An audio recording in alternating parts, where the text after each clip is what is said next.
Hi friends, welcome to Ramlee's kitchen. இன்றைக்கி நம்ம ரம்லீஸ் கிச்சனில் ரொம்பவே யூஸ்ஃபுல்லான ஒரு சாம்பார் பவுடர் தான் பார்க்க போகிறோம்.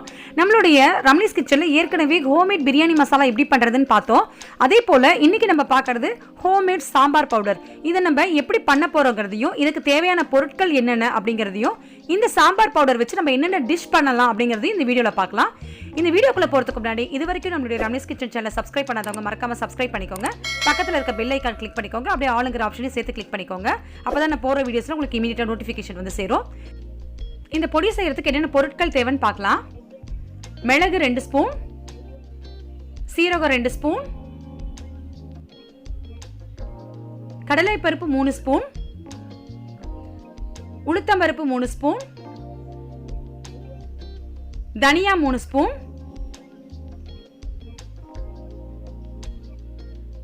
காஷ்மீரி சில்லி 5, வரமிளகாய் 5. நான் கலருக்காக தான் காஷ்மீரி சில்லி சேர்த்துக்கிறேன். நீங்கள் தேவைப்படலைன்னா நீங்கள் வரமிளகாவே 10 சேர்த்துக்கலாம். வெந்தயம் 1/2 ஸ்பூன். வெந்தயம் 1/2 ஸ்பூனுக்கு மேலே நீங்கள் போட்டிங்கன்னா அது கசப்பெடுத்துக்கும். ஸோ நமக்கு 1/2 டீஸ்பூன் போதும்.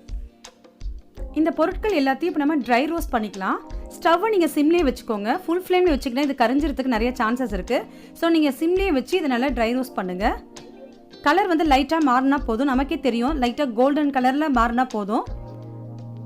ஆனால் கிட்டத்தட்ட ஒரு 10 மினிட்ஸ் ஆகும். 10 மினிட்ஸ் நீங்கள் சிம்லேயே வச்சு இதை நீங்கள் நல்லா ட்ரை ரோஸ்ட் பண்ணணும். இந்த பொடியை நம்ம எதுக்கு பயன்படுத்தலாம் அப்படின்னா, ஹோட்டல் சாம்பார் நம்ம வீட்டில் எவ்வளோ ட்ரை பண்ணாலும் நமக்கு அந்த மாதிரி வராது. அதோடைய ஃப்ளேவரே ரொம்ப டிஃப்ரெண்ட்டாக இருக்கும். அந்த சாம்பார் நம்ம வீட்லேயே இந்த பவுடர் வச்சு நம்ம ரெடி பண்ணிக்கலாம். எப்படின்னா, நம்ம நார்மலாக வைக்கிற சாம்பாரை வச்சுட்டு இறக்கிறதுக்கு முன்னாடி இந்த பவுடர் 2 ஸ்பூன் அதில் சேர்த்து ஒரு 2 to 3 மினிட்ஸ் நல்லா கொதிக்க வச்சு இறக்குனீங்கன்னா போதும். ஹோட்டல் சாம்பார் மாதிரி நம்ம வீட்டில் சாம்பார் ரெடி ஆயிரும். அதே மாதிரி பிசிபிலா பாத்துக்கும் இதே இன்க்ரீடியன்ஸ் தான் யூஸ் பண்ணுவாங்க.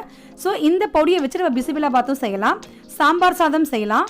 அது மட்டும் இல்லாமல் புளியோதரை இருக்கு இல்லையா, புளியோதரையும் நம்ம இதே பொருட்களை வச்சு செய்யலாம். நம்ம நார்மலாக செய்கிற புளிக்காய்ச்சல் செஞ்சுட்டு இறக்கிறதுக்கு முன்னாடி இந்த பவுடர் நம்ம 2 ஸ்பூன் அதில் சேர்த்துக்கிட்டோம்னா புளியோதரை சூப்பராக இருக்கும். அது மட்டும் இல்லாமல் இந்த மாதிரி ரொம்ப ஃபைன் பவுடராக பண்ணக்கூடாது. அதுக்கு என்ன பண்ணணும்னா, ஓரளவுக்கு கொரகொரப்பாக அரைச்சி நம்ம புளியோதரையில் சேர்த்தணும். அப்போ தான் அது நல்லாயிருக்கும். இங்கே பாருங்கள், பொருட்கள் எல்லாமே கோல்டன் ப்ரௌனில் ரோஸ்ட் ஆகி ரெடி ஆயிடுச்சு. இதுக்கு மேலே நம்ம ஸ்டவ் ஆஃப் பண்ணிடலாம். ஆஃப் பண்ணிவிட்டு இதுக்கெல்லாம் ஒரு 10 நிமிஷம் ஆற வைக்கலாம். இந்த சூட்டோடையே இப்போ நான் இதில் பெருங்காயத்தூள் சேர்த்த போகிறேன். நீங்கள் கட்டி பெருங்காயமாக இருந்தால் ஸ்டார்டிங்கில் எல்லா பொருட்களும் சேர்த்துறோம் இல்லையா, அப்போவே அதை நம்ம சேர்த்துக்கணும். ஆனால் நான் இன்னைக்கு பெருங்காயத்தூள் சேர்த்துறனால ஸ்டவ்வை ஆஃப் பண்ணதுக்கப்புறம் 1/2 டீஸ்பூன் பெருங்காயத்தூள் சேர்த்துக்கிறேன். இந்த சூட்டோடையே இந்த பெருங்காயத்தூள் நல்லா ஃப்ரை ஆகிடும். அவ்வளோதான். இதை ஒரு 10 நிமிஷம் நம்ம ஆற வச்சிடலாம்.